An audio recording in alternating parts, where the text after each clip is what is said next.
Γνωρίζατε ότι πολλές γυναίκες σε μυστικές σχέσεις συχνά αποκαλύπτουν εν αγνία τους κάποια από αυτά που πραγματικά προσπαθούν να κρύψουν. Είναι στην πραγματικότητα αρκετά απλό, μέσα από τις λέξεις που χρησιμοποιούν στην καθημερινή συζήτηση. Σε αυτό το βίντεο, θα συζητήσουμε 5 φράσεις που χρησιμοποιούνται συχνά από γυναίκες σε μυστικές σχέσεις. Αυτή η συζήτηση μπορεί να σας κάνει να δείτε τις σχέσεις από μια εντελώς διαφορετική οπτική γωνία. Εάν είστε άντρας που βρίσκεται σε μια σχέση, αυτό το βίντεο μπορεί να σας βοηθήσει να αναγνωρίσετε σημάδια που βρίσκονται ακριβώς μπροστά σας για πολύ καιρό, αλλά δεν τα έχετε παρατηρήσει ποτέ πραγματικά.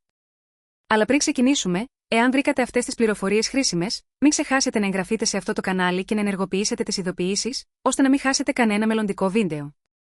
Επίσης, αφήστε ένα ξέρω στην ενότητα σχολείων για να δείξετε ότι δίνετε προσοχή. Πριν συζητήσουμε την πρώτη φράση, υπάρχει ένα σημαντικό πράγμα που πρέπει να καταλάβετε. Η απιστία σε έναν γάμο ή μια σοβαρή σχέση σχεδόν ποτέ δεν συμβαίνει ξαφνικά χωρίς προηγούμενα προειδοποιητικά σημάδια. Στις περισσότερες περιπτώσεις, αυτό είναι το αποτέλεσμα πολύπλοκων ψυχολογικών διεργασιών που συσσωρεύονται με την πάροδο του χρόνου. Από την άλλη πλευρά, η γλώσσα είναι συχνά ένα παράθυρο στην εσωτερική κατάσταση ενός ατόμου. Όταν μια γυναίκα βρίσκεται σε 2 σχέσεις ταυτόχρονα, το υποσυνείδητό της εργάζεται συνεχώς για να εξισορροπήσει 2 αντικρουόμενους κόσμους. Από τη μία πλευρά, υπάρχει η επίσημη σχέση της με τον σύντροφό της, ενώ από την άλλη, υπάρχει μια μυστική σχέση που προσπαθεί να κρύψει. Αυτό το είδος σύγκρουσης είναι γνωστό στη ψυχολογία ως γνωστική ένταση, μια ψυχική πίεση που μπορεί να κάνει ένα άτομο να εξτομίσει ακούσια συγκεκριμένες λέξεις ή φράσεις. Έχετε νιώσει ποτέ τον σύντροφό σας να λέει περιστασιακά κάτι που ακούγεται περίεργο ή εκτός χαρακτήρα? Δείτε αυτό το βίντεο μέχρι το τέλος, γιατί αυτό που πρόκειται να ακούσετε μπορεί να αλλάξει τον τρόπο που αντιλαμβάνεστε συμπεριφορές που προηγουμένως θεωρούσατε δεδομένες. Η πρώτη φράση που ακούγεται συχνά είναι: «Νιώθω ότι δεν με καταλαβαίνεις πια» ή «Δεν με ξέρεις όπως παλιά». Αυτές οι φράσεις μπορεί να ακούγονται πληγωτικές, αλλά συχνά έχουν πολύ βαθύτερο νόημα από μικρομετόνο τι φαίνεται στην επιφάνεια. Σε ορισμένες περιπτώσεις, μπορεί να υπάρχει κάποιος άλλος που αισθάνεται καλύτερα ικανός να τις καταλάβει. Όταν αυτή η φράση επαναλαμβάνεται ξανά και ξανά, είναι πιθανό να συγκρίνει υποσυνείδητα τη σχέση της μαζί σας με άλλες σχέσεις στις οποίες βρίσκεται. Μια σχέση που βρίσκει πιο συναισθηματικά ικανοποιητική μπορεί να μετατρέψει αυτή τη φράση σε μια μορφή αυτοδικαίωσης.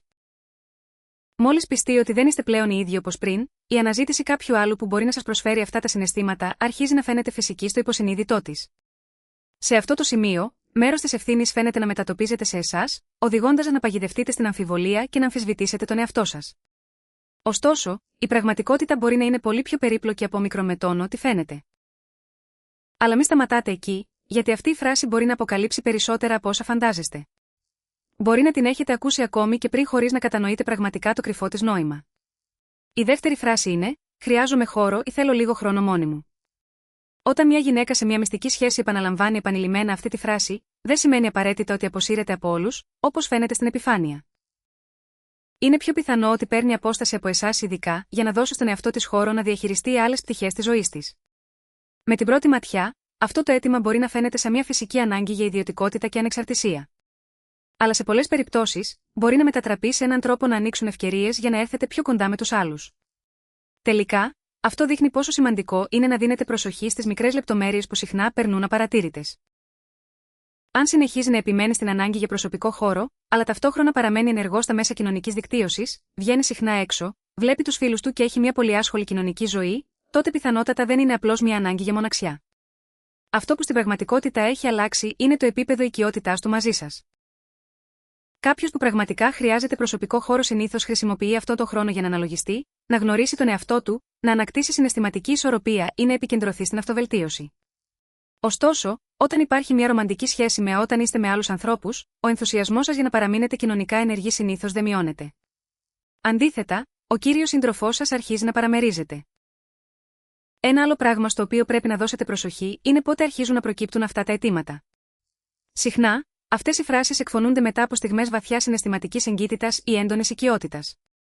Τέτοιες περιστάσεις μπορούν να πυροδοτήσουν συναισθήματα ενοχής, δημιουργώντας συναισθηματική απόσταση ως τρόπο για την ανακούφιση της αυξανόμενης ψυχολογικής πίεσης. Τώρα φτάνουμε στην τρίτη φράση, η οποία ίσως αξίζει την πιο σοβαρή προσοχή.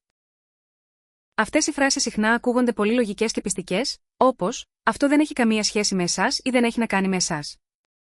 Αυτές οι φράσεις συχνά προκύπτουν όταν αρχίζετε να παρατηρείτε μια αλλαγή στη συμπεριφορά τους και προσπαθείτε να καταλάβετε τι πραγματικά συμβαίνει. Ωστόσο, αντί να λάβετε μια ειλικρινή εξήγηση, απλώς σας καθησυχάζουν ότι το πρόβλημα δεν έχει καμία σχέση με εσάς.